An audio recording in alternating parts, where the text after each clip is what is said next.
Halo teman-teman semuanya, kembali lagi di channel FR96 TV. Kali ini akan ada segmen terbaru, yaitu segmen bicara bola dan akan hadir setiap harinya. Mari kita mulai segmen pertama ini dari Timnas U23 yang menelan kekalahan 3-0 dari Mali U23, di mana tim asuhan Indra Syafri itu tidak mampu untuk mencetak satu pun gol ke gawang Mali U23. Let's go! Selamat datang di Stadion Pakansari Bogor, stadion di mana Timnas U23 Indonesia berhadapan dengan Mali U23, dan di stadion itu sejarah tercipta di mana Timnas Indonesia U23 harus menelan kekalahan dari Mali. Malam itu 15 November tahun 2025, atmosfernya sudah diprediksi bakal membara sebenarnya. Sebuah uji coba krusial bagi Garuda Muda sebelum terjun langsung ke SEA Games tahun ini. Timnas U23 Indonesia menjamu kekuatan Afrika, yaitu Mali. Mali U23 yaitu bermainnya luar biasa. Ekspektasi publik itu memuncak. Inilah panggung pembuktian sejauh mana progres racikan Indra Syafri yang sudah dipecat atau diberhentikan dari pelatih Timnas U20. Namun yang terjadi selama 90 menit justru adalah pelajaran yang sangat pahit.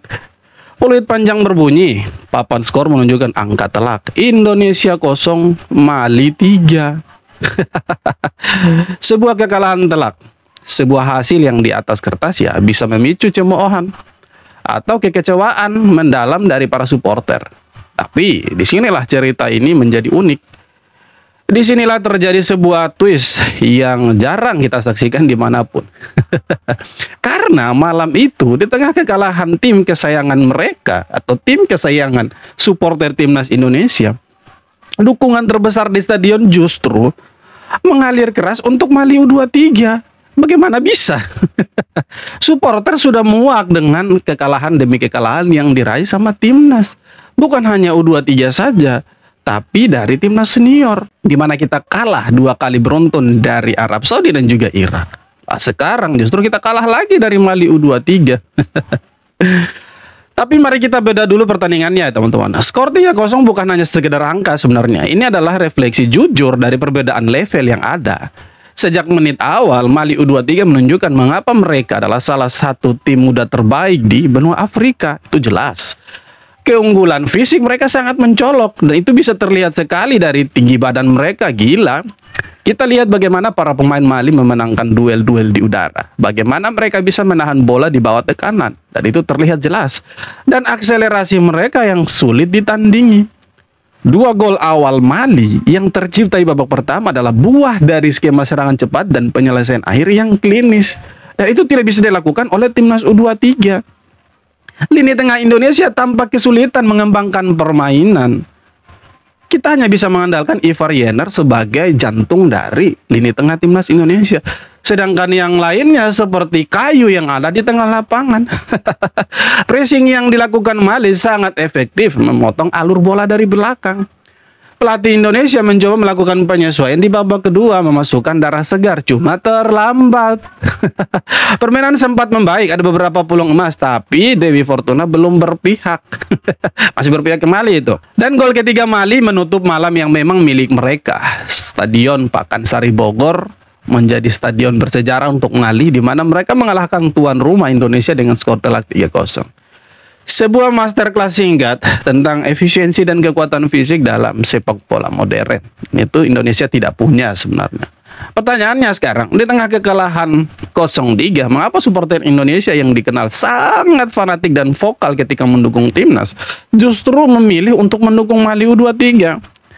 Jawabannya adalah terletak pada apa yang disebut respek atau rasa hormat pada kualitas. Tapi bukan hanya soal tentang respek dan kualitas, tapi ini bagaimana supporter sangat kecewa dengan Timnas Indonesia yang kalau kita lihat dalam beberapa bulan terakhir ini selalu mengalami kekalahan. 2 kali kita kalah dari tim Timur Tengah, dan sekarang Timnas U23 kita itu kalah juga dari Mali U23.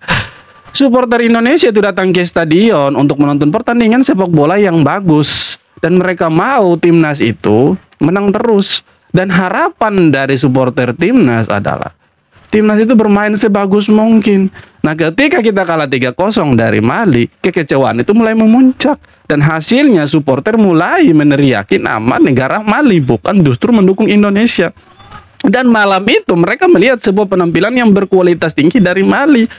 Justru sebaliknya, Mali menunjukkan kualitas yang tinggi dibandingkan dengan timnas Indonesia yang digadang-gadang akan bermain lebih menyerang dan akan mencetak gol demi gol untuk memenangkan pertandingan. Tapi sayang, kita tidak mampu untuk melakukan itu, teman-teman.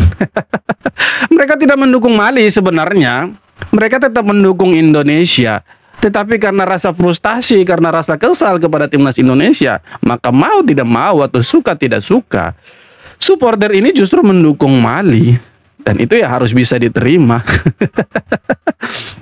Tapi karena terkesima sebenarnya dengan Mali, ya mereka justru mendukung Mali begitu. Setiap skill individu, setiap operan 1-2 yang mulus, setiap gol yang cantik, itu semua disambut dengan tepuk tangan dan apresiasi dari supporter timnas, teman-teman. Nah, ini adalah evolusi supporter Indonesia sebenarnya.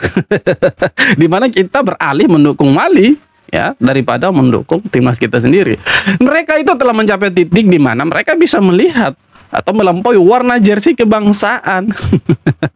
Tapi lebih tepatnya kita mendukung Mali karena frustasi, ya. Mereka menghargai keindahan permainan terlepas dari siapa yang menyajikannya. Fenomena ini menunjukkan kematangan mentalitas supporter kita. Hai, ini bukan cemohan. Ini adalah pujian tertinggi yang diberikan penonton kepada tim lawan, walaupun ya tim kita itu kalah.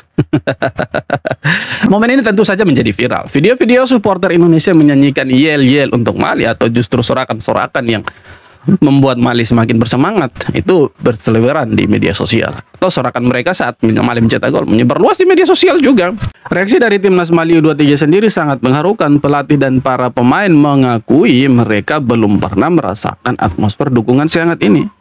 Bahkan itu di kandang sendiri mereka merasa sangat diterima. Kapten Mali U23 bahkan mengatakan dalam konferensi pers, kami merasa bermain di rumah kedua kami. Ini adalah pengalaman yang tidak akan pernah kami lupakan. Oh, ngeri nih. Kami ingin timnas Indonesia jauh lebih kuat. Untuk jadi lebih kuat, kami harus tahu standar yang harus dikejar, kata supporter. Mali menunjukkan standar itu malam ini. Kalau kita tidak bisa mengakui dan menghormati lawan yang lebih baik, kita tidak akan pernah bisa melampaui mereka. Begitulah kira-kira suara hati dari supporter Indonesia malam itu. Lantas, bagaimana dengan timnas Indonesia U23? Kekalahan ini meskipun menyakitkan, justru menjadi petunjuk jalan yang sangat berharga sebenarnya, teman-teman. 3 gol dari Mali adalah 3 catatan yang harus segera diperbaiki. Uji coba melawan tim dengan level tinggi memang sengaja untuk menguji batas kemampuan tim, dan itu sudah dibilang sama coach Indra Syafri. Dan batas itu sudah terlihat jelas. Fisik, mental, konsistensi selama 90 menit. Ya, kita bermain sangat-sangat buruk malam itu. Alih-alih menyalahkan, ya kekalahan ini harus menjadi pelecut sebenarnya.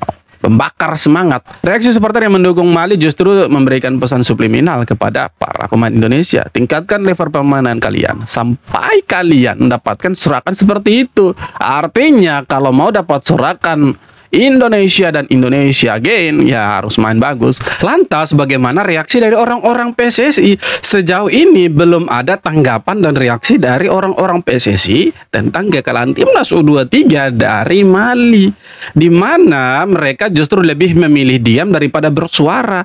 Dan itu terlihat sejak mereka didemo sama Ultras Garuda dan dimintai supaya mereka itu melakukan revolusi total di tubuh PSSI.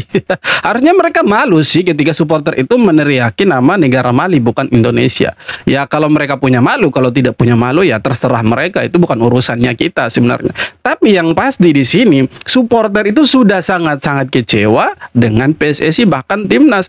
Karena sepertinya timnas Indonesia sekarang itu kembali ke era kegelapan, di mana kekalahan demi kekalahan sekarang menghinggapi tubuh timnas Indonesia yang awalnya ketika dilatih sama orang Korea itu si Sintayong, timnas kita ini justru ada di level yang berbeda. Nah sekarang timnas kita bukan ada di level yang berbeda lagi, kita ada di level yang sangat-sangat berbeda, di mana perbedaan itu terlihat jelas dari kemenangan beruntun, dari kemenangan demi kemenangan yang didapat sama timnas menjadi kekalahan demi kekalahan yang didapat sama timnas. Terakhir kita kalah 2-0 dari Arab Saudi dan juga Irak. Nah, tanggal 15 kemarin itu kita kalah lagi timnas U23 dari Mali U23. Nah, ini masih ada pertandingan kedua. Pertanyaannya apakah ini akan menjadi bumbu untuk timnas Indonesia untuk membakar semangat dan kita bisa menang, ya tentunya kita masih menunggu. Dan ya semoga kita bisa menang lah ya. Kita doakan saja timnas kita bisa menang, teman-teman. Oke, terima kasih banyak sudah nonton video ini, dan sekali lagi jangan lupa untuk like, komen, dan subscribe. Terima kasih banyak, dan ini adalah segmen pertama di Bicara Bola. Kita nantikan segmen berikutnya. Terima kasih.